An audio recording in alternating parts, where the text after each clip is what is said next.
Almost 100 years ago, Sadie Alexander became the nation's first Black person to earn a PhD in economics, solidifying her role as a fierce champion of a federal job guarantee. She knew that a reliable job was essential to the social and economic mobility of folks who for too long had been left out and left behind, and saw a federal job guarantee as the best way to achieve full employment and overcome the systemic economic barriers facing Black people across the country. The policy would later become a key demand of civil rights leaders. My mother, Coretta Scott King, picked up that mantle and spent years advocating for a federal job guarantee. It is time for both fresh ideas and new leadership to come forth, because without it, our society is on sinking sand.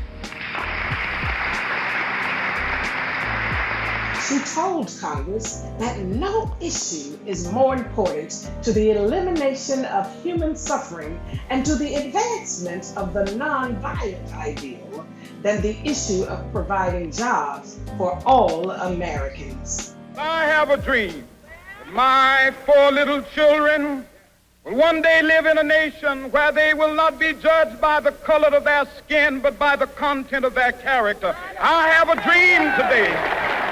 The 1963 March on Washington, where Dr. King delivered his iconic "I Have a Dream" speech, was a march for jobs and freedom.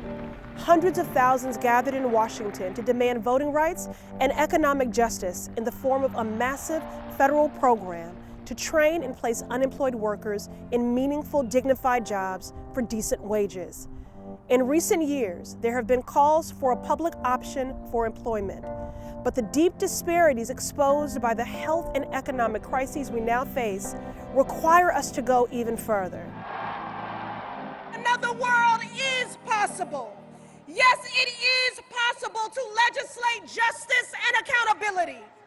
People over profits, joy over trauma, freedom over fear. Yes, it is possible to write budgets that actually value Black lives.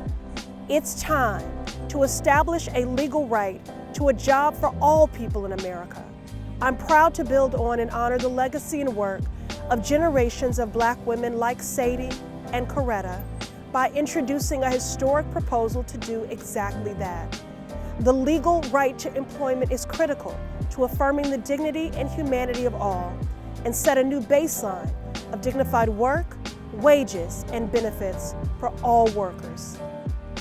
Do you believe the Federal Reserve can achieve full employment? And by full employment, I mean anyone who wants to work and can work will have a job available to them. First, thank you for that history. I didn't know that.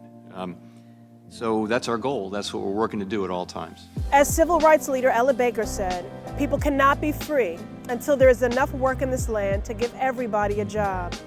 A job guarantee is an investment in the American people, our communities, and an equitable economy that works for all. Our ongoing struggle for civil rights demands our collective action to uplift the dignity, humanity, and freedom of every member of our society. And that starts with the federal job guarantee. Join me in setting this new standard.